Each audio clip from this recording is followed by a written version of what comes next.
Hi there, and welcome back to Naturally Recovering Autism. I'm your host, Karen Thomas, and today's topic is going to be something that is really, really pertinent to all of us parents, caregivers, and even families that know others that could share this, because we're going to be talking about the sort of the age-old question of what will happen to my child when I'm gone, but how can they be supported in a wholesome community also now and be given the opportunities that mainstream doesn't always offer.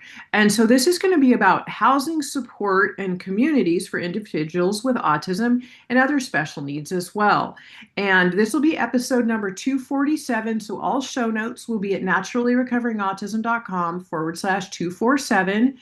And today I'm going to be interviewing Danelle, and she is the director of a nonprofit organization called Unity Communities. And this is a nonprofit that is building and supporting communities throughout, as far as I know, currently the U.S. that will be places that where people with autism and other disabilities will have a chance to live and thrive and have other opportunities and be cared for when they need it. And so basically, I'm going to go ahead and Danelle, I'd love to just have you go ahead and share with us what I know that you also, like I, have a son with autism, and you were looking for resources and didn't find them. So that's how we all come to where we are, right? And so, why don't you just give us a little background on your story and how this all came to be? And of course, we want to know what's happening, what you offer, how this works. Right. Well, I have a 26-year-old son, Sean, that is autistic. He was diagnosed when he was 3. He's level 3, so nonverbal, some behavior issues. So we worked in all these different modalities to help him, learn how to be in his own skin before going on to being able to be in relationships and then participate in the community. As he aged, as we got closer to adulthood, we realized that he was not going to be able to care for himself fully. So we started investigating. We investigated locally first, and then we expanded nationally to see what kind of homes and options were available for adults with autism that have this high level of need. And what we found was very frustrating. Not only did we not find anything locally, we didn't find anything nationally. And the few that we did find that could possibly be a fit for him, the waiting lists were over 15 years long. And that was Wow. 7 or 8 years ago.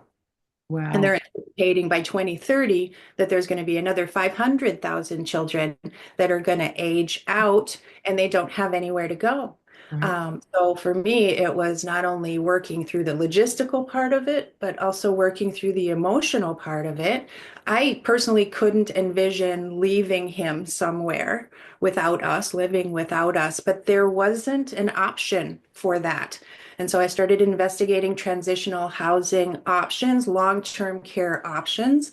And I came across a study out of Arizona State University called A Place in the World, where they took industry leaders from community development sector, builders, investors, donors, families, and put together a nomenclature, a language that all of us could use. And I thought, okay, this is a template that we can build on. I had a background in real estate. I was in real estate for 17 years, owned my own brokerage. So I knew people, but I didn't know how to put it all together on my own. And that was really when it all came together, when I realized we are not meant to face this problem alone. We're Mhm. not going to solve this problem alone. And only when we come together are we going to be able to come up with solutions that have longevity and still honor individuality and allow people with disabilities to develop at their own rate and offer them an environment where they can grow into independence at their own pace, but we can still pool together our resources and make sure that they have plans, long-term plans for after their aging parents maybe are no longer available or if they don't have family members. Mhm. It was really scary. What really set me on this task was I put into AI one day what happens to adults with autism when their aging parents are no longer there to care for them. And this is a quote. It said, unfortunately, it leads to homelessness and early death. That is literally what the answer was. And I Wow. said, no, no. That is not the answer. Right. And so then I just started to pull it together. And the beauty of it, Karen, is that you just have to hold the space and people come. I'm sure you found that same Yeah, experience. absolutely. There It are does so take a many. village, right? Yes. Yeah, there are so many people in need. There are so many people who want to help, and it's just up to us to figure out new solutions to old problems where we're taking those into our own hands. And Hmm. eventually, this won't be just for communities with autism. Actually, I spoke to a woman this morning who asked if she could come under our umbrella to do elder care because she's caring for her elderly parents. And I said, absolutely, you head it up, you do that part, right? So it's all about building community where people can be honored for their individuality. You don't have to be anything specific. You don't have to perform. You don't have to look a certain way or be a certain way. All are welcome here. And I want that to be a global mindset. So. And what will the communities look like? Will they have spaces where there might be shops or a place that they could get a job, or if they're not able to work, that, like what kind of facilities and things will be within these communities? What will they offer? There'll be a community center in every community. So our first one that we're looking at will have 2 single-family homes, 4 townhomes, and then hookups for tiny homes for people that want to care give. The idea is to build income opportunities for the community so that it can go on to perpetuity. So after maybe aging parents are gone or family members are gone, there are service providers that live there. There's a system there to make sure that we can pool together partnerships with community members. If they want to work within the community, there are job opportunities there. Our communities will butt up against to other communities, so we don't want to isolate anybody. We want everybody to have access. But still be in a safe environment where we're sure that there are, security measures, Mhm. opportunities for them to get the therapies and things they need, um, for the community to come together and have community dinners and celebrations. I think Mhm. one of the hardest things for families is isolation. And Absolutely. what would it feel like if your community knew you, knew your child? We all had celebrations together. We invited the outside community to come in and share in their gifts and talents and create that opportunity, not only for individual expression of self, but for fiscal and financial security for that future. And you just started putting this nonprofit together, you said in the end of like December of 2024, but Yeah.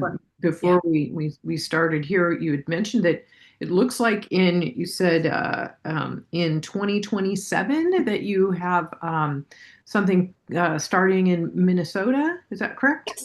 Yes, we're investigating right now Eastern Minnesota raw land that's still close enough to the population that people aren't isolated, but each individual community can decide what they want. I have a couple family members that are interested in equine therapy, so we're looking at different, like one community, they purchased a single family home that was on acreage and it had a barn. And so we're going to duplicate that, and they can have equine therapy there for their children who already love that. And then that's an income making opportunity for them as well. So, yeah, we're investigating right now land. We have real estate developers and consultants and a legal team to make sure that we can put together different packages of ownership. Some Mm. people will want to own their own homes, and they can do that. Some people will not be able to do that, so there will be rental opportunities. Some people are going to be low income. We'll have opportunities for them. Some families want to pool their resources together and live in their own little tiny community. We can do that too. So we act as facilitators to bring people together to capture the vision of what each family member feels is appropriate for their family and their child, and then couple them with other families that are looking for something similar. And then we'll bring in the reinforcement of community development, Medicaid support, investors, donors. Um, We have a four-step model, so some of them will be donor built, and that will be more for the underprivileged, those that are strictly on Medicaid. So those properties will already be owned and can be used as rental properties. Mm. We have investor classes, so people who are interested in investing and want the return on investment financially, but they also want to have a social impact. So we'll have teams of experts that can show them how to go about putting that together. The third model is just families that won't, maybe they want to come together and have a farming community or whatever their child's interest is. And then the fourth model, which I think is the one that we're going to use the most, is a combination of those things that we can get donors to come and help build the community centers. We can get investors that can build properties where people can rent. We have attorneys that can make sure that people, if they want to own a property within that, that they have their legal rights are protected. And it's all underneath the umbrella of Unity Communities to make sure that there's a continuity in the structure, that there'll be staff on site to make sure that everybody's needs are being met, and they can be referred to outside sources, whatever they need, if they don't know how to navigate the funding, or like we have some people that are misplaced and homeless and they just need temporary housing until they can find other housing. So we have a model that is flexible enough to accommodate people's needs, and we're building a gigantic database of families, where they are, what they need, what their child needs, and then support systems for who are the builders in your area, who do we need to get to know, and community development and things like that. There are just so many arms to this that it's hard for one organization or one person to do it. But if we bring everybody together as a team and can say, Mhm. we have people for you here, I think we're more likely to succeed. Yeah, well, I'm already, my mind's kind of reeling with people that I could connect you to, or that would be want to know about what you have and would be, participate. Equine people as well. Equine therapy is big these days. Animal and things with pets and rescue centers are huge. And I'm really big on being outside, and people, kids. I always tell the parents that I work with too, like, get your kids outside, plant a garden. It's good for them to have their hands in the soil, plant something, see it grow. If they don't want to eat vegetables, they grew this vegetable. So now they're excited about eating this vegetable because they grew it, and it's fun for them. It's fruitful. They could even, in your communities, like there could be a farming, like you said, they could grow enough that they could even sell the produce and then have an income opportunity from that. So are you thinking of, like, so I know it's various, anybody who's willing to and interested in donating um, their time, their resources. I know there are a lot of people with properties that maybe they would want to help support this. People in different professions, like I said, lawyers, realtors, contractors, and if they, maybe they could even just be helpful in giving, a price reduction of some type to help, if or whatever works. But yeah, this, so it's all encompassed. Basically, it sounds like, we're basically, you're looking for anybody who's interested in collaborating to help build these. And is your plan then to continue? You've got this one property in Minnesota you're looking at, so it's wherever these properties maybe are able to be acquired, that you will put them together. And where the demand is. So we're working on needs assessments, and just in this past year, people that have contacted us. So we have several people in Arizona, so it looks like that might be a place. Strangely enough, Pennsylvania, for some reason, I've had 3 or 4 requests from Pennsylvania. So it's when we get enough people together that we can build around. My main thing is I want to center this around the people, and then we'll bring in the help that comes from there. So I love to have all the resources. Anybody who is wanting to collaborate or wanting to contribute, we'll start putting them together with people who need the help, because I believe that people really genuinely want to help, but we don't know how to Yeah, do it. absolutely. I see that all the time. When I am on a Zoom call or talking to a parent, they're like, Karen, I want to helps our community somehow like you do. Like, people really, really want to help. They just don't know how, and they feel really stretched also if their caring for a child with autism right now. They're like, well, how can I? Or maybe when my child's better, but letting them know that there are little things that can be done that can be so helpful. Yep. Just leading them to your resources and basically, would they go to your website? What's the best thing to do if people would like to, of course, want to know to follow you for the future to see where these are going to be happening or to put their collaboration into, like you said, people from Pennsylvania have requested, people might request in various areas. So what would people do? How would they go about helping you? The website right now is the best place for people to contact. We just hired somebody who's going to be redoing the website, so what's out there is just what we've been able to put together. But there's a contact sheet there. We have surveys that people can fill out. They can participate in the needs assessment on Zoom calls if they want to. If they don't want to speak, they can just fill their information out and help that way. Just let us know how you want to contribute, what kind of help you need, and then we're building that all into the database. The number that's on there is my personal cell number. So if anybody wants more information, feel free to call me directly. It's my email that's on that website as well. So all of that comes to me directly. Anybody who asks questions, especially the families, I respond to them individually. I'm the one that's going to be the contact person. So Mhm. anybody who wants to know anything, call me, email me, go to the website, fill out a contact sheet. We're just trying to connect with. Okay, and I'll put this all on the show notes at naturallyrecoveringautism.com/247. For your website will stay there. I'll add it onto that blog post that I put together for this podcast as well. But would you go ahead and tell us the name of the website now? Say it out loud so that those listening on recording could hear it as well. Yes, yes, our website is www.unitycommunities.info. My direct email is Danelle, Danelle, @unitycommunities.info. My cell number is 612-282-6658. Like I said, I'm just out there. Anybody?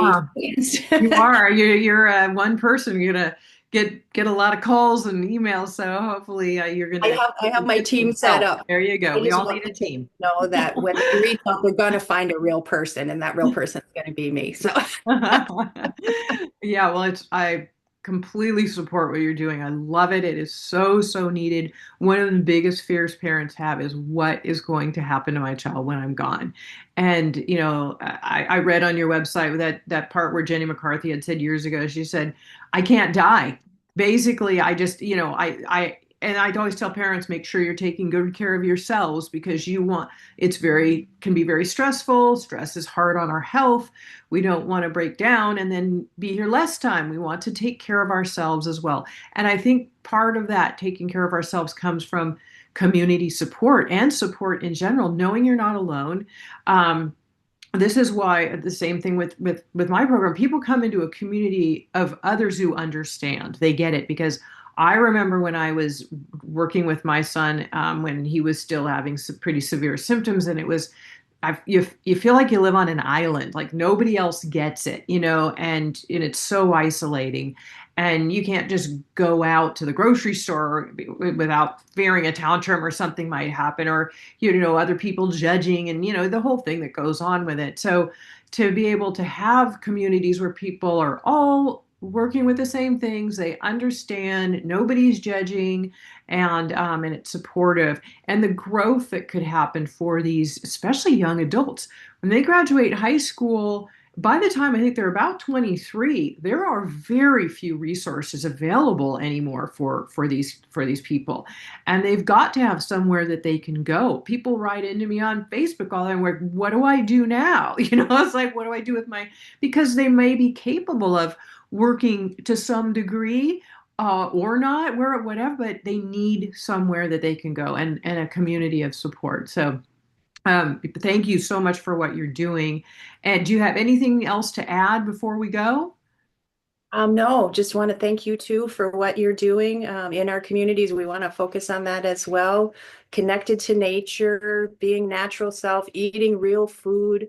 My path was very similar to yours. We went through the diet was probably the biggest um, difference that I saw in our son. We tried 25 different therapies, but once we went on organic food, started juicing, and like I said, he's nonverbal, so we only get very few communications. But when I first started the juicing, at first he cried and said no, he didn't want to drink it. And I'm like, drink it. And then the second day, he tried to gag himself. I'm like, no, you drink it. And the third day, I handed it to him, and he said, I feel good. I'm so happy. Wow. Don't you love that? Yeah. And I always tell parents, I've heard of people and they were told by some so-called expert their child would never speak.